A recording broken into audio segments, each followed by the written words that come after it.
Well, hello, everyone. My name is Cheryl, and I am one of the co-directors here at Founder Institute, Australia, New Zealand. We are accepting founders from across the nation and internationally over in New Zealand as well. So you might be wondering, what is a speed pitch night? Oh, we're going to have fun tonight. Just wait. Founders who are here, you are going to get 90 seconds to pitch. And then you're going to get one of our mentors. We've got 6 amazing mentors here tonight, and I'll introduce you to them in a moment. One of those mentors is going to give you 60 seconds worth of feedback. Who do we have here tonight that is going to be giving you some so valuable advice? Benjamin Chong, he's one of the partners at Right Click Capital, which is one of our local VC funds here. He is also one of the co-directors alongside myself. Pavel Reddy, he is the managing director at Clearpoint Ventures. Samir Babar is here. He's a director at Silicon Valley Bank Group. We also have Rajiv Gupta, who is the managing partner at Lidom Capital. We also have Rebecca Dooley, who is from the amazing Addison's Lawyers, and they are super supportive for our cohort, as well as other founders who are looking to get legal advice. Rebecca, thank you very much. And lastly, we have Shane Shepard, who is an investment director at Pioneer Capital. I just want to call out Addison's. Rebecca, thank you very much for your time. Also, thank you very much for supporting us as our sponsor. We really appreciate that. And founders, if you are looking for any lawyer advice, please reach out. We're gonna try and get through at least 20 pitches, 90 seconds. You're gonna get feedback and guidance. And just because you pitch doesn't mean that you're not gonna get value out of other people's pitches, so stick around. So why are we doing this? Why are we doing these crazy things? Well, we believe that founders don't have to go it alone. Our vision is that the whole ecosystem is connected and that we can provide founders with exactly what they need to get started right. And we're also looking to challenge 1,000 founders to build enduring companies that are solving the world's biggest problem. We do have a focus area for Founder Institute's pre-accelerator program, which is sustainability, and it's around the 17 SDGs. If that is a focus for you, and there are many ways that that can be a focus, like the 17 areas are quite broad. If you're in anything in education or anything really that makes people's lives better, generally we can fit it in somewhere there. We're not purely focused on sustainability and the sustainable development goals, but this is an area that we are passionate about supporting. We have some awesome directors. I mentioned Ben Chong and myself already. We also have Paul, who is a product extraordinaire. We also have Chris, amazing mentor, and Phoebe, who is here tonight in the background supporting us. And she is an awesome mentor and comes from the NASDAQ Entrepreneurship Program. We also have venture partners in many of the major cities across Australia and New Zealand. So if you are based in one of those areas, like I said, we accept founders from all over the country, and we do generally have someone locally for you to connect with as well. We are ready to go. So this is where I stop sharing my screen. We're going to start with Sue. Hi, I'm Sue Dhamapala, and I'm the founder of Polypedia.com.au. Polypedia aims to disrupt the way we engage with politicians and politics by providing a comprehensive digital resource of politician and their media engagement using AI tech and social media monitoring. We want to cut through the bias and media spin so that people understand who their representatives in government are and understand what they do for us in government. Thank you very much for that, Sue. Love you talking about the situation around politicians. What I would love to understand next time you pitch is, how does a customer or how does a user hear about your business or your website? How do they interact with it? And what is the business model? Because the way that you're explaining it, it seems like a good idea, but I wasn't sure, were you going to make money by charging for advertising? Were you going to make money by having people who are on the system pay? And the revenue model, the business model was unclear. So I would try to put that in there. The other thing is you had 90 seconds, and I reckon you spoke for less than half of that.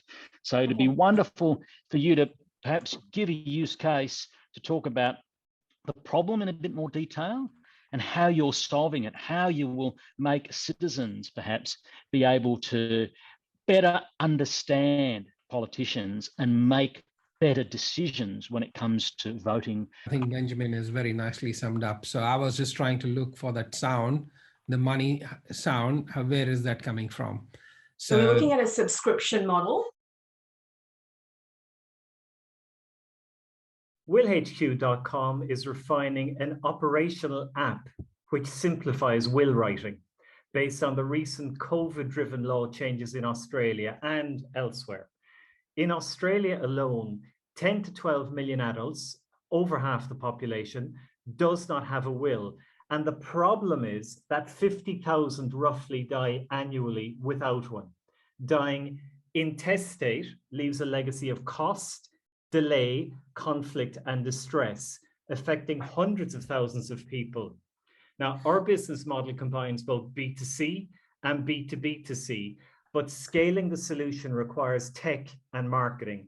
We have initial backers and paying users. We are looking for funds to grow in Australia and expand globally.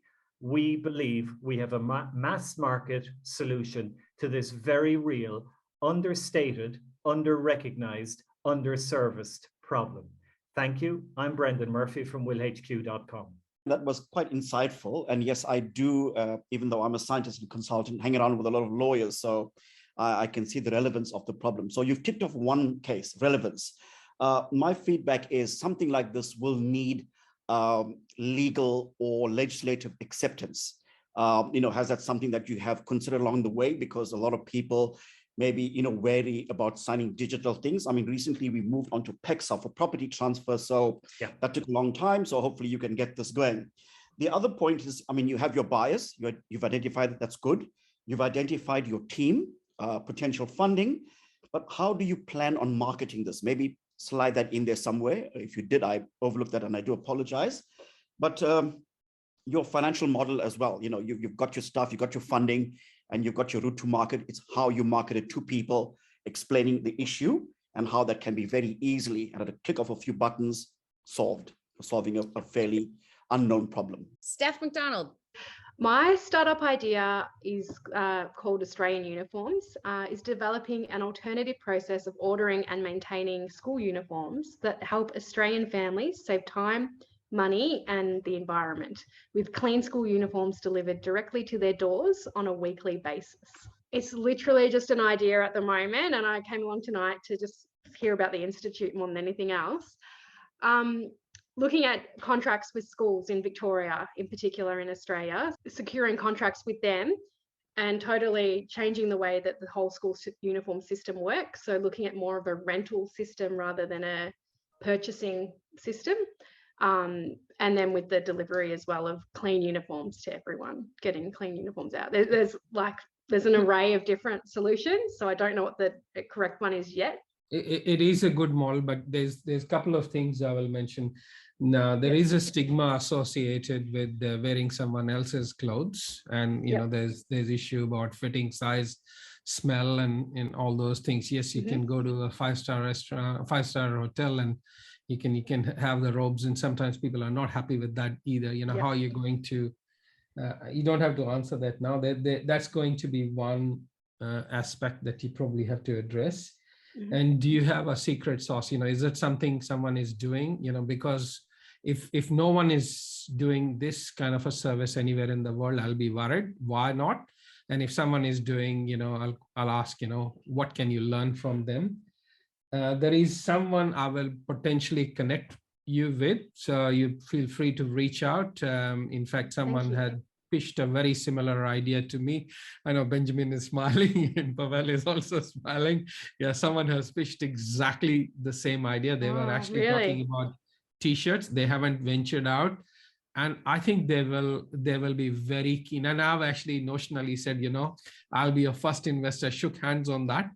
And look, it is a brilliant idea. So I will put you in touch with the gentleman who is in Melbourne and is looking and is associated with Founder Institute as well. Oh, wow. Thank you. So, it's all good news for you. Thank you, Samir. Awesome. I'm loving the value being produced here already. Excellent.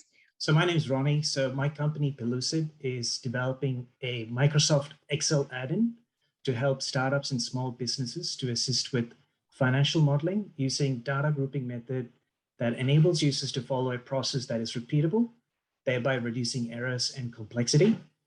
So the problem that we're trying to solve is that most startup and small businesses don't have the skill set to model.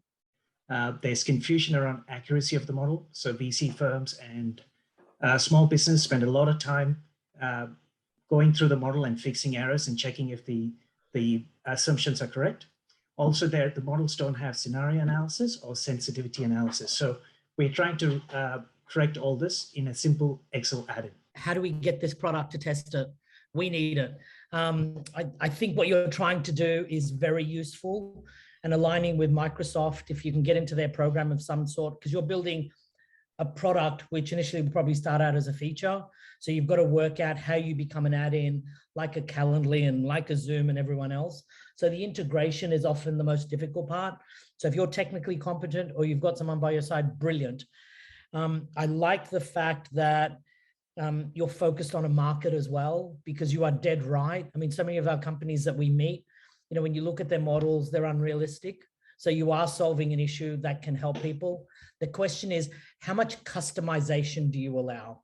So some people will have people on board at companies that are au fait with finance, but often they're not.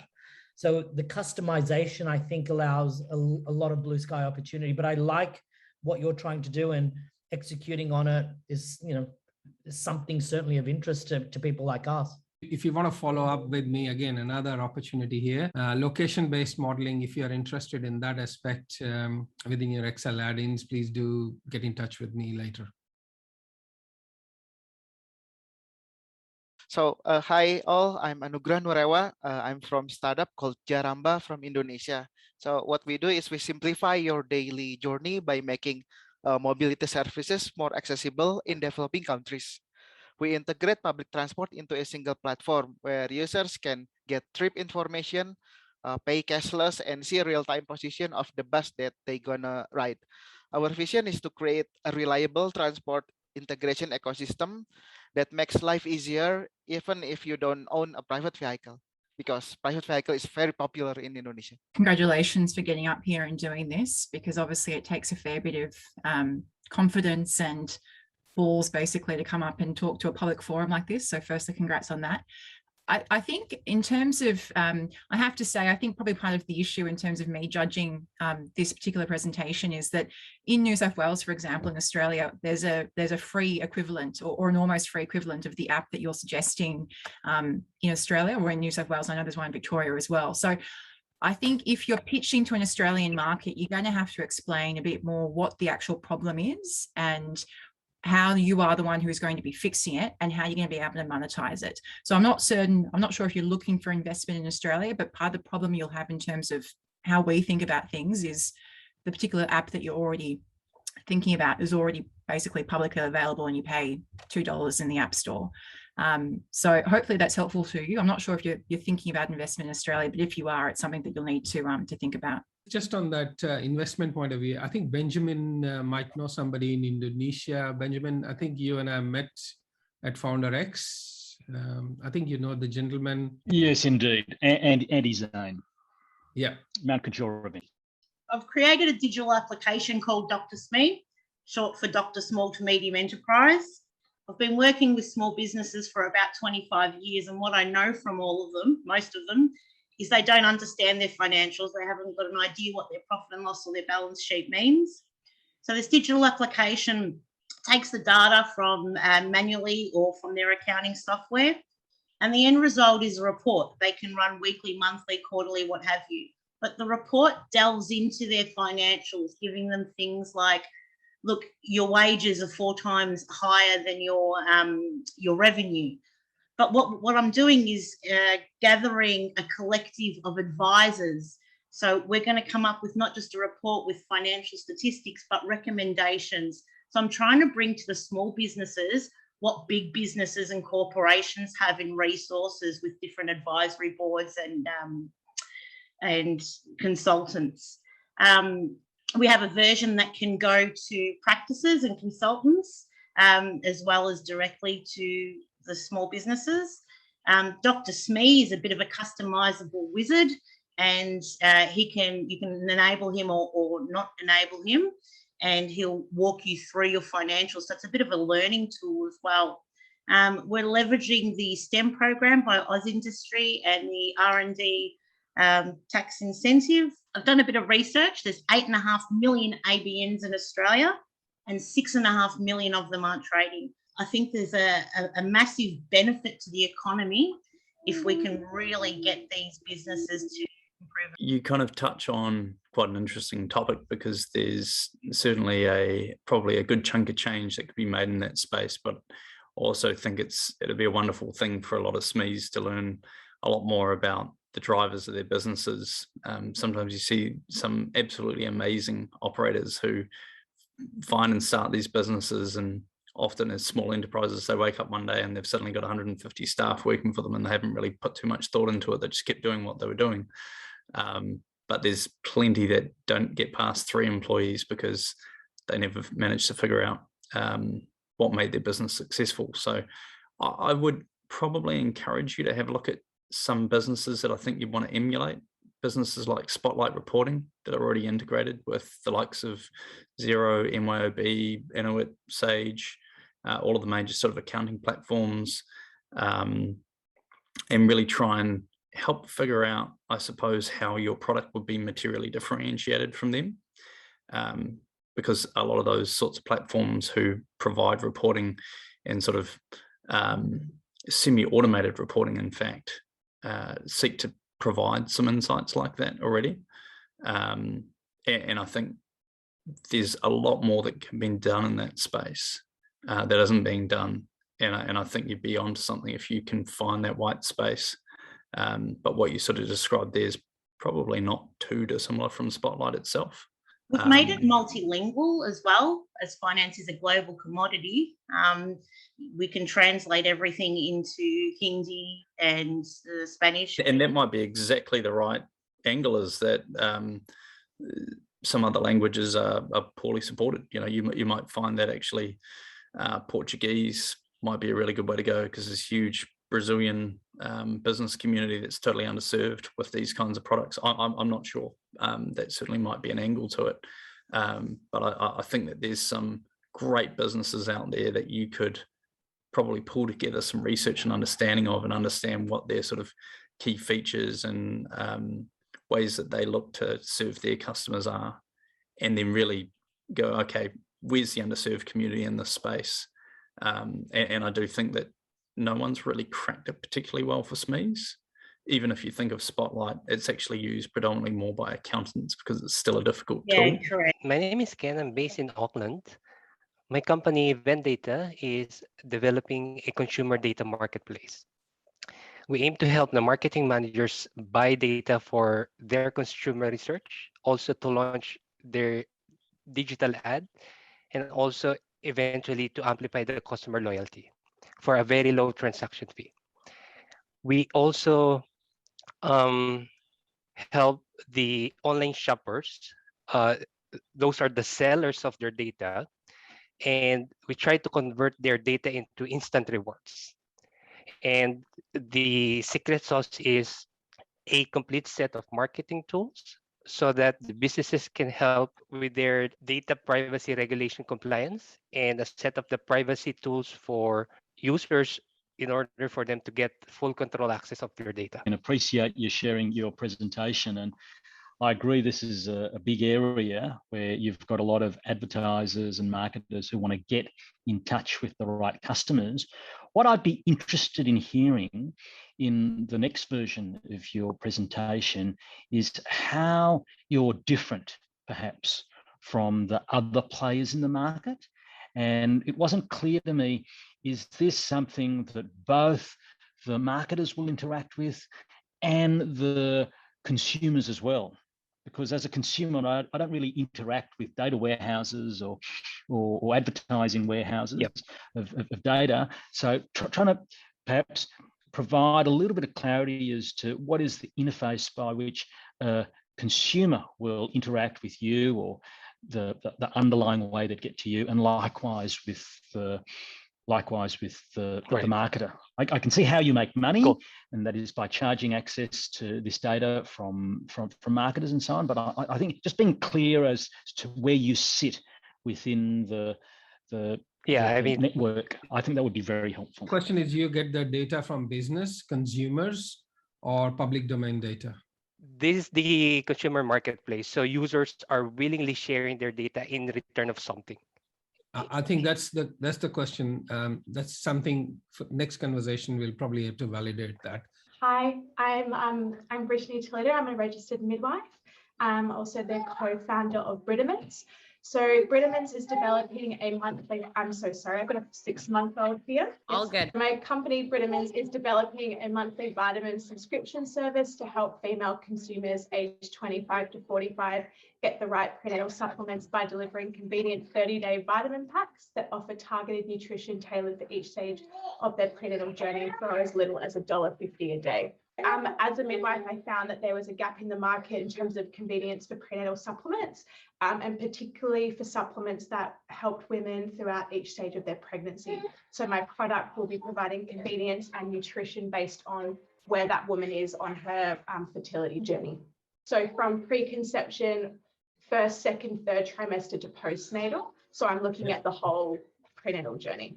Can we all agree that we love the name? Yep. Love it. It was a bit of a joke with a friend, so I'm glad it was came up with a name. So yeah. We love being interrupted by babies. Babies are top of the list, so you're okay. So thanks for the diversion. Look, yeah, that was a very quick and short pitch, and you would have picked up from hopefully the other presenters and the other feedback, regarding the team that you put around you, and particularly that question is, notwithstanding your midwifery experience, you are suggesting, or the program or the company suggesting vitamins for people along their pregnancy journey. Is there dietitians or other healthcare practitioners involved? It'll make good to bring them on to give your product street cred.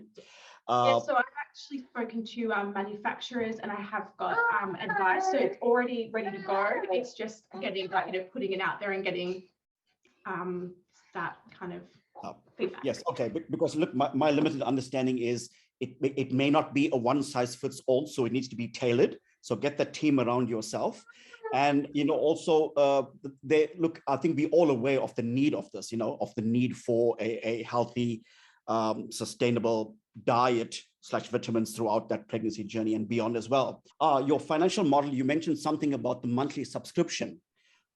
Is that going to be feasible in terms of, and it's quite low, I believe you said $1.50 a day or $1.50 a month? So it's about $40 a month. They get 30-day sachets, so the margin isn't that great. However, I'm wanting people to it's like more the longevity of the customer journey. So my idea would be add-ons is where we would make our money. One thing you can also add to your pitch is besides the tailored benefit that you are working with the health team behind you to underpin the medical need of this, you're also giving consumers the value for money. You may want to do a comparative analysis between what they're going to buy off the shelves in the supermarket and the chemist versus what your tailored product is going to be to make it more favorable and sweet. You need TGA approval if you are branding the products as yours. So it's usually 3 to 6 months. Due to COVID, it's quite delayed. 2, the other option you have is you have a compounding chemist that works with you. The third option is you have a fertility specialist that you want to work in conjunction with. So they can actually prescribe the combination because and fourth thing that I'll say is if you go to ARTG website, there are at least 10 compounds which are available by different doctors under different combination and permutation. So it's worth, I'm sure you would have looked at ARTG website. If not, it'll be worth exploring. But I'm happy to go specific on these 4 things and take it offline with you. I have looked at all these 4 things, so I can help you there. I'll just stand corrected. Multivitamins don't need TGA approval. When it's for specific medical application for fertility, then she may need to go to TGA. If she says it is a generic, then she may not. And that is exactly why I mentioned specifically for fertility. I'm sure Brittany she's nodding, so she's quite aware of that nuance. Brittany, there's a company called Vitable, which is run by a lady called Lara, who I think is babyless, but she is probably a competitor or a collaborator at some point in time, if you ever want that intro. We created Lidom Cafe, an online dating community to help mature audiences build genuine connections by facilitating meaningful conversations. Once a user signs up, instead of seeing profile photos. The users are shown posts written by potential matches, and of course they also need to write their own stories to get on the map, to be noticed by those potential matches themselves. So we provide writing tips as well as content engagement tools, well, similar to Reddit, where all posts you can upvote them, you can sort them by new, hot, rising. There are communities based on interest, etc. Our business model is offering freemium accounts as well as sponsored posts in the feed, because it's like similar to Facebook post feed, like any sort of normal post feed. Our aim is to provide alternative to photo-based apps that might not work for people who struggle in social situations or struggle with small talk, or not comfortable with just making the connections just based on photos.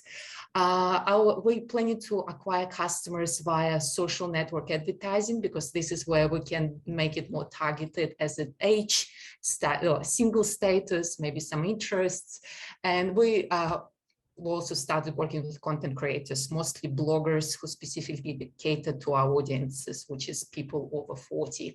Plus, we have invite option on the platform where people, just after they share their first story, will say, oh, maybe you want to invite friends, and to get them on this journey as well. Thanks, Ina. The product very clear, the market's very big, so you're operating in the right arena.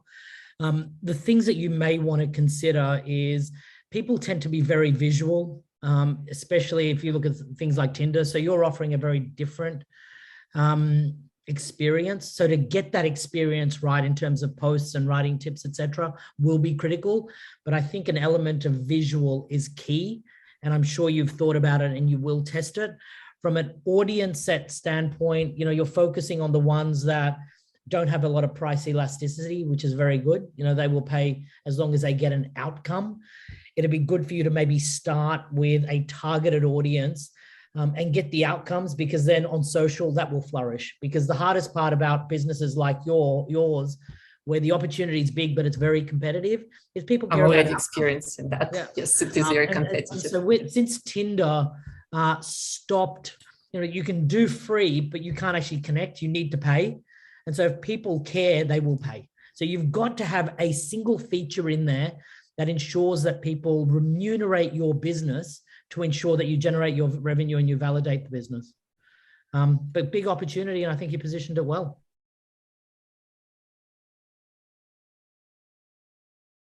I'm Helen Baker from Melbourne, Australia.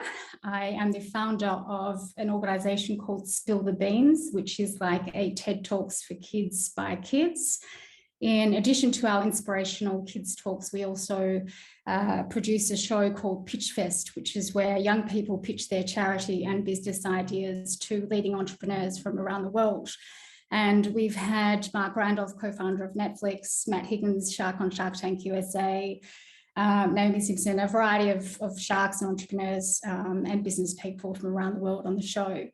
On the back of that show, I have partnered with Village Roadshow cinemas here in Australia in relation to a national Pitch Fest schools competition, which will be launching on the 22nd of January. We have roughly 30 million plus eyes on it across all of 2022. And I have created an app which is going to be launching at the same time. It is called Solvit, that's XOLVIT, which is a problem-solving app for young people to solve real-world problems. Companies go on and they set challenges for young people to solve. Young people pitch their ideas in relation to those challenges and they win prizes. At this stage, we have a range of companies who are setting challenges on the app already. I'm meeting with Microsoft as well this week to hopefully for them to set a challenge. And it is going to be, for the first 6 months, free for users, and then companies will pay through subscription on a monthly basis. Firstly, congratulations on your pitch. And secondly, congratulations on the fact that it sounds like you're actually pretty well progressed in terms of what you're doing and meeting a lot of milestones. So that's excellent to hear. I think your pitch, generally was actually quite it sort of hit a lot of the big things that needed to hit. Perhaps one area that you might want to think about moving forward is why are you the person who's the right founder for this company? Why are you the one who's you know, going to be able to implement this in the future? I mean, from the sounds of it, you've already got a fair bit of a track record there, so it sounds like things are going pretty well. But it's about, look, I personally can't think of any sort of direct competitors for you, but I'll be frank, I don't have kids, so this is not an area that I potentially know a lot about.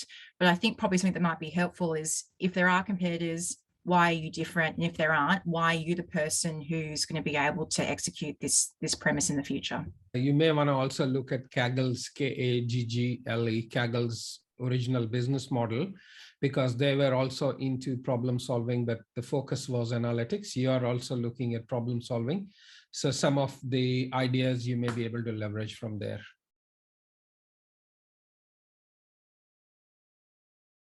Hi, I'm Chloe. I'm the founder of This Local Piggy.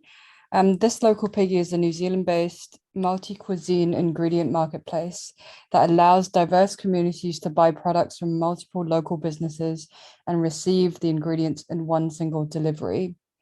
For many people in diverse communities, trying to cook an authentic dish means you have to get in your car, drive across town, and find a shop that sells it. A lot of ethnic stores are offline, so their products are not actually discoverable until you get into store and realize it's not there. And to those who are trying out a new cuisine, ethnic shops from a different culture is quite disorientating. So far we've held 2 pilots in 2021, with a delivery radius of 3.5 kilometers around my house. And we're 2 weeks into our 3rd pilot. In the first 2 pilots, the GMV of orders were over the 11,000 New Zealand dollars. We've got received 1,000 New Zealand dollars in delivery fees and over 130 orders with 56 customers. 37.5% of our customers come back. Our business model charges a commission based on 12 to 30% from the supply side and delivery fees on the demand side. We believe food is much more than a commodity. It can unite communities and break down barriers. Our founding team consists of myself. I was the lead product manager on the New Zealand COVID Tracer app, and with a background in UX. And as an immigrant that's firstly moved to the UK as a teenager and 4 years ago to New Zealand, I realized there's no simple way to shop for the ingredients for the things I want to cook day to day. Our CTO is Greg, who is an engineer with 7 years experience in leading startups, scale-ups, and enterprise. He specializes in system architecture, data engineering, machine learning, which we want to build out in the future to develop customer taste profiles and proper analytics for small local businesses to understand what's selling well to who. You've got all the ingredients, and the only thing I'll say here is do have a look at HelloFresh's business model, but you do turn it around in its head when you are actually looking at some specific cuisine and you know, helping people cook that, not just standard stuff. And not everybody would like to have beef or the stuff that HelloFresh. I mean, I was a consumer of HelloFresh initially, and then I stopped it because it was pretty much getting boring. So I don't know how it is now, but I really like the niche that you're going after. And it's absolutely brilliant, because we do at times like to have something different. And I think that different is brilliant. Thank you. Having seen the business model of the food delivery startups like Whoop, HelloFresh and things like that, and even some of those Deliveroo type businesses in the UK, there was something I quite liked about Chloe's offering. I thought that was really cool, particularly because I think she could take people on a journey around different countries in the world and help people through, if she added to some of the food ingredients some recipes that help, you know, highlight how daikon can be a really interesting vegetable to cook with. I think would be pretty cool, and I definitely think that she's onto something that could be materially differentiated from some of the other parties out there at the moment if she could build the supply chain in and around it. Hi, I'm Camille, wildlife scientist and founder of XyloSystems. By the time I finish this pitch, another species will have gone extinct. We are in a biodiversity loss emergency, and without biodiversity, there is no future for humanity. There are thousands of teams working to save our iconic species without an easy way to connect and share information. This is leading to siloed and duplicated efforts, wasting already finite conservation time and money. What if there was a way to maximize the fight against extinction right at our fingertips? Xylo is an easier way to connect, track, and manage conservation projects using AI analytics. Decision-making that usually takes a year can be done collaboratively in just a few clicks and at a fraction of the cost. This subscription-based platform is for anyone involved in the preservation of wildlife, including conservation organizations, governments, academics, and landholders, representing a global market of $1 billion. We have interest and backing from some of Australia's most trusted conservation names, including Taronga Zoo and the New South Wales government. With your investment, we could have saved that species that has now gone extinct in that time. I really love what you're looking to do there, and it seems very cool that Taronga Zoo and some other parties have already got on board, which adds a lot of legitimacy to it. One thing that I probably encourage you to do, and I'm wondering if I missed the nuance there, but understanding exactly what the platform does between different parties that are looking to help save creatures from extinction would be super helpful. I'm sort of assuming it's sort of an aggregator model, or a model that sort of is a platform that brings together what different parties are doing, and where there's overlap, they kind of go, oh, cool, somebody else is trying to do that. So maybe you can kind of search and augment what you're looking to do yourself. And before you go and decide to start your own campaign, you might find that somebody's already doing it, and you should just help them instead of duplicating those efforts. So I think it'd be quite an interesting thing if you had some trials that you had where you could show then a greater conversion of dollars going in directly to the cause, as opposed to administration, which often does happen when there's close overlap between charitable organizations who decide to have their own administrative and bureaucratic systems in place. So I really like the idea for the efficiency it would create, and I think you'd find that some of the UNPRI initiatives there would be quite keen on this as a sort of ESG angle. So I'm thinking about like green investment funds and stuff like that that I have in my network that might be quite helpful for what you're doing there.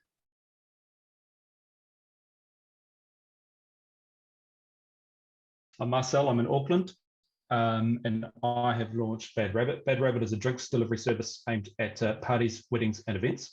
The problem that we're solving is that organising drinks for a group of people is quite hard.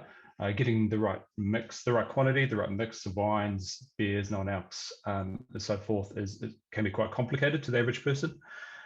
So how we work is that users visit our site and they get recommended a drinks package specifically for the type of their event, and they can choose, and it's priced per person, so they could choose whether it's for 53 people or 574 people. And they can also choose to add glassware hire, because that's part of our solution as well. So with one click, you've got your drinks and your glassware hire, and you don't have to think about any quantities or anything like that. We then deliver everything chilled, all your beverages chilled to your venue on the day of your event, or the day before if you want it. Some venues allow you to bring it early and they'll chill it overnight for you.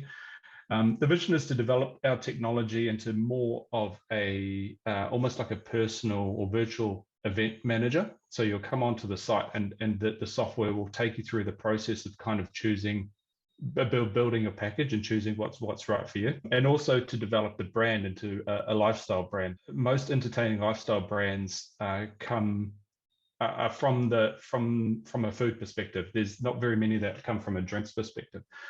So that's the goal in terms of marketing. We launched. I like the idea. It's almost catering, but for drinks, because when you think of catering, it's for food. I do like the idea, and I like where you're going with trying to find that product market fit. And in that, I'd be wanting to work out, is your unit economics going to work better for people who like to host more but smaller dinner parties?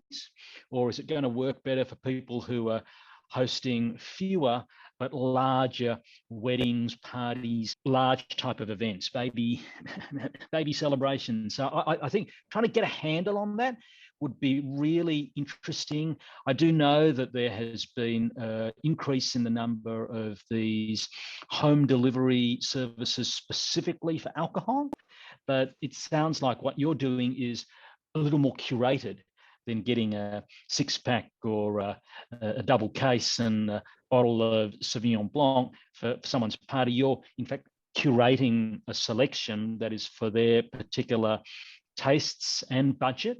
And there's also the addition of the glassware and so on. So for me, it's trying to work out, which part of the market and how do the economics there stack up. But you've got a very, very easy to understand business idea and pitch and best wishes.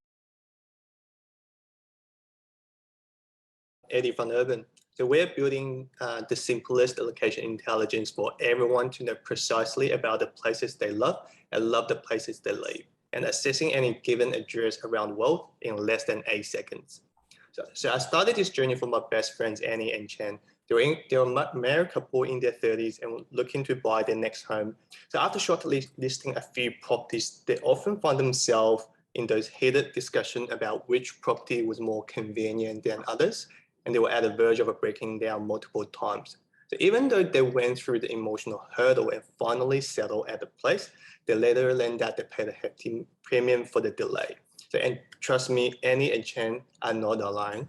So Urban is here to tackle this exact challenge to make the incomparable comparable, lifestyle convenience. So it summarizes the score between 0 to 10 for each unique location, not suburb or block of areas, but unique location, and further drills down to aspects including shopping, dining, transit, and there will be more to come. And we're proud to announce that Urban is globally available since launch, and it's currently available on iOS and Android, and we have our patent accepted May last year. So it offers freemium to a consumer like parents on a pay-per-use basis and a subscription to SMB like real estate agent and property professionals. So tonight, I'd like to ask everyone here to download the app, give it a try, and if you have 15 minutes, I'd like to have an interview with you to understand your pain when assessing a location from your previous experiences. Now you've identified the who, the why, and you've identified the who. Maybe in a future pitch, just add your team's expertise and whether you had an MVP or test this out. Now I ask this as well because I'm aware that there are also aggregators that use GIS type data similar to the one that you are going to use. And I'm assuming you're using that data as an aggregator into you so you don't reinvent the wheel. Maybe put that out there because people will think like, well, you're going to pay millions for that data. And if you say, well, investors or buyers, that we've got a very lean development process, that's all good.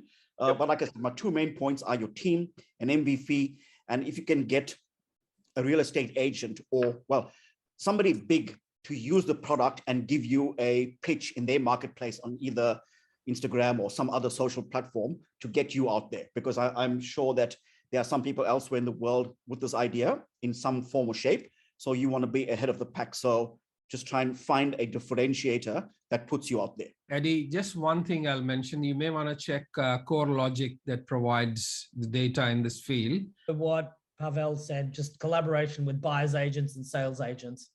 Let someone else do your sales. I'm Harry from Sustainable Rewards. We know that individuals want to actively reduce their environmental footprints, but need the time and information on how to do so. So we exist to support individuals to reduce their environmental footprints by partnering with the place they spend their most time, which is their workplace. We help individuals and employees to reduce their personal environmental impact on the planet by providing multiple methods of engagement and education in the workplace, forming part of a modern rewards program, which provides numerous organizational benefits, including improved attraction, retention, and loyalty of talent. Our package offerings are designed to complement or establish an employee sustainability strategy, and we operate a subscription model and are in discussions with a number of large corporate organizations who pay for their employees to be part of the program at the cost of less than a cup of coffee per employee per month. How do you measure it? We've got an online dashboard, so all employees go in, you put your footprint in, we've got a bespoke built carbon calculator, and then every quarter we measure that. to see if what we're actually doing is working and the engagement levels, because that has to be there. You have to have a baseline as to, is it working or not? We've also made this circular, so it actually gives back to the community. And one of the ways we're doing is getting the education, etc., which is a bolt on which you don't usually get from an organization. So, for example, there's no one else really doing this out there. One thing I'd suggest, no doubt you would have thought about it, is, speak to people like Ben and Ben's portfolio of companies, us and our portfolio of companies. We have assets that are very focused on anything around ESG. So, for instance, we've got a business called Koala that does mattresses, etc. They want to be able to have their products penetrate employers, right? So if it was a reward that they offered, I'm sure that they'd be willing to talk to someone like you as you go into corporates, because this is big for everyone. In our DDQ, we ask all of our companies what they're doing around ESG, so they should be using your product. I think it's a terrific idea. My worry is that frameworks are still very early. So to provide a stable, robust framework is going to differentiate you, right? So try and get everyone B Corp certified as an example, right? So you get everyone on the same page. I'm Kyle from Memo, one of the founders, and this is my pitch. So adapted from a previous successful and well-published memory rehabilitation program, making the most of your memory. Our product Memo is an online tool for clinicians to deliver rehabilitation to neurological patients suffering from memory issues. So just in Australia, up to 770,000 people will suffer from a memory impairment in their lifetime, not including dementia, from either stroke, epilepsy, TBI, MS, tumour or viral encephalitis. While rehabilitation can help many of these people begin to lead a normal life again, it is not readily available to all patients due to location or comorbidities that make transport difficult. Memo aims to improve what rehabilitation looks like by combining methods from telehealth, e-learning and computerized brain training to provide an integrated rehabilitation experience from any location. Additionally, our program allows clinicians to manage and organize groups of patients and provide a range of statistics based on individual and group performance to allow more effective delivery of the rehabilitation. Our team consists of myself, Kyle, I have a background in psychology, product design, statistics and research, Pranchu, who's a front-end developer with a background in product design, and Laurie, a retired neuropsychologist who was a head of neuropsychology at Royal Prince Alfred Hospital, Sydney. Our business model will involve licensing clinicians to use the product and helping them link with patients. Patients can pay clinicians to attend the rehabilitation program and use the e-learning computerized training resources to improve their rehabilitation outcomes. And patients can pay for this through NDIS, My Aged Care, eye care, and mental health care plans. Currently, we're in the MVP development stage and have secured several partners like Epilepsy Action Australia, Sharp Neurology, and the Australian Society for the Study of Brain Impairment. That was a great pitch. I mean, you covered a lot in 90 seconds. And I'm sort of grasping right now at things to actually say to you. I think probably the one sort of probably obvious thing, which to be fair to you, you only have so much time and you probably didn't have an opportunity to cover this in it, is I know that you're trying to focus on patients who don't have, who won't have access or just don't have the resources to be able to go and do more tailored programs and that sort of thing. But it might be helpful in terms of identifying any competitors that you may have, or identifying the fact that there actually is no competitors. And then to the extent that you do have competitors, what makes you different? You know, I mean, the fact that you were able to get your team in and your background was great, but why you three, and why this particular product? But yeah, look, excellent pitch. Well done. You should be really proud of yourself. Hi, I'm pitching Delkit. Delkit is essentially a SaaS tool for you to enable DAO creation easily. So a DAO is essentially a company on a blockchain. And right now, to create a DAO, you have to hire a Solidity dev and inspect the Solidity contract and make sure everything is audited and like all of that. So what we're doing is basically building a SaaS tool to help companies go on the chain by creating DAOs. I've been a blockchain developer for like 5 years. My co-founder has been part of the Commonwealth Bank's blockchain team, and she's been part of the blockchain issuance area. She's also been a qualified solicitor, and she's published extensively in blockchain regulation. So yeah, our business model right now is probably just charging a percentage transaction fee from the treasury, and every transaction that the DAO makes, essentially. So you can have multiple DAOs and you just take a percentage of what the DAO does. How would I get, what's the benefit you're selling? Yeah, we're basically selling no-code DAOs. So right now, to create a DAO, you need to have a developer create a smart contract for you, and then like you have to pay like 250 grand per developer per year to maintain that smart contract. So we basically help you build and maintain a DAO without having to pay a developer, and also giving you tools to help manage it like extensively. Decentralized autonomous organizations are a really interesting area.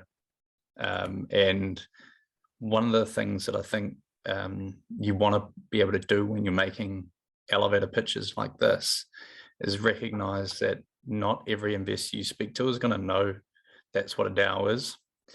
And so you probably, look, it's just the reality of it. And I think you kind of encountered that a little bit here tonight. But if you can help people connect with actually why DAOs are really, really useful to organizations and why they're complicated to maintain, and therefore you're an idiot a lot of the time in trying to maintain and have your own developer network doing it for you, when you could go and have one run for you off the shelf through your system. You guys could be selling the pans that everyone goes and does their gold mining with as a result of being the leading SaaS DAO platform globally, and quite honestly, scratching the surface of what DAOs are, I think you could be onto something really, really exciting there. So my company's called Groundchecker. It's a cloud-based Melbourne 3D soil map with a GIS mobile app as well. It's based on over 60,000 individual borehole testing, and I've done about 30,000 personally, and 33 years experience and knowledge in the industry. I'm going to combine that with geology maps, pore soil maps, and real-time soil moisture maps. And that's for companies, road construction companies, utility companies, horizontal boring companies, non-destructive drilling and plumbers. Anyone basically who's interacting with soil or digging the soil will have a 3D map telling them what's there before they even go out on site. And also for home insurance companies, they don't really take into consideration poor soil. So we'll, when they do underwriting, and we'll be able to give them information to properly underwrite house insurance. And we also will be providing information for councils for nature strip trees, letting them know when they're under stress with soil moisture, and they can water them and treat them and try and keep them there and make sure the trees don't cause problems with the infrastructure. It sounds as though you've built up quite an impressive library of geospatial sort of under the ground soil data across quite a large landmass. Is that correct? It's across the whole Melbourne area. So I've been doing it my whole life. So luckily I retained the information, and we're going to put that onto 3D software and turn it into a 3D map of the whole of the Melbourne area. And what we can actually do is the information we learn from that, we can transfer onto other models for different areas and scale it up. The 3D modeling of basically sort of geoscience analysis and trying to build models around that, both for various verticals of mining, civil construction and the like, has been quite a big space over the last 10, 15 years as technology has really advanced. So I think it's one of those things that as you're speaking to investors, I think they would recognize that there's quite an interesting opportunity there, but the library of data that you have at the moment seems to be somewhat geographically limited. But if you had a product that helped them somehow map and continue to map certain areas so that you wouldn't be limited just to selling to people in areas of Victoria, but potentially up in Queensland and the Northern Territory and the Ukraine, I don't know, lots of different areas, you might find that would be a much more scalable and compelling investment opportunity. Businesses you might want to look up would be possibly Bentley Systems. They recently bought a business called Sequent, which does geological modeling that was based out of New Zealand, but basically carved out a huge niche across civil engineering and the energy space as well. Its patent design of mass health underwear to improve sperm count and hormone production naturally. Problem of mass underwear. Boxer can be banned, especially for sports, due to lack of support leading to chafing. Brief and boxer brief provide excellent support and they tight up, but the tight up could overheat down under and cause other health issues. Research shows heat can reduce sperm count and hormone production. Then how can we get the right underwear? That's the design of Mr. Right underwear. It's from boxer brief follow chafing. While applying tingling effect, use the left and right crease button crank of wearer like string tingling to reduce down under temperature naturally. Neither chafing nor overheating. Each year, about 300,000 babies are born in Australia. 130 million in the world. The health of baby and the moment of fertilization is a key determinant of subsequent health and well-being. For future fathers, wear the right underwear contribute better outcome for their babies.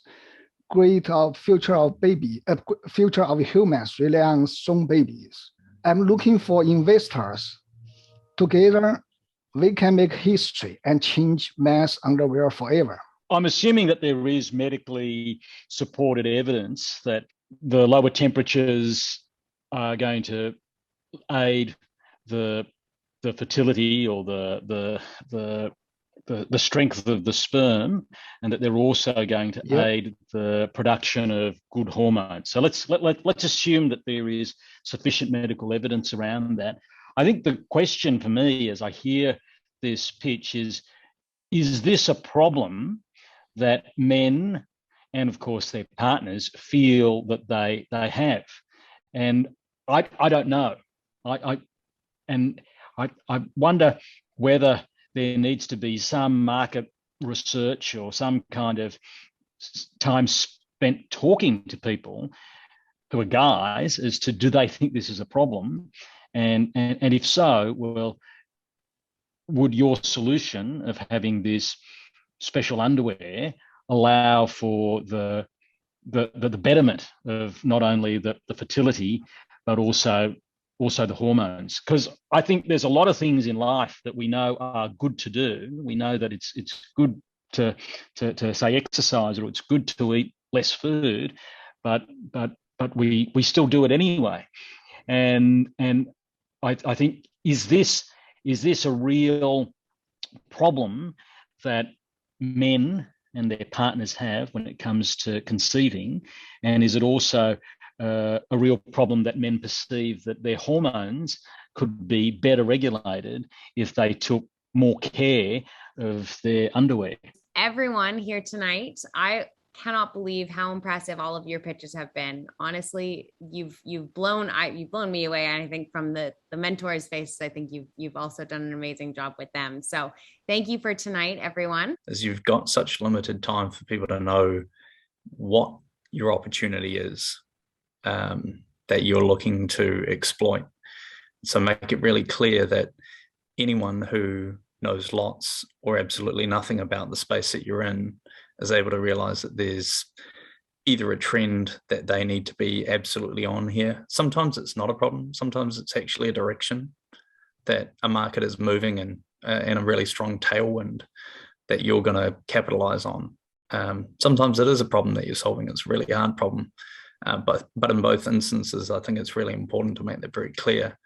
I thought tonight, one of the other mentors actually touched really, really nicely on how this opportunity can be exploited by the founder and their team, and why they're the best placed people to do it as well.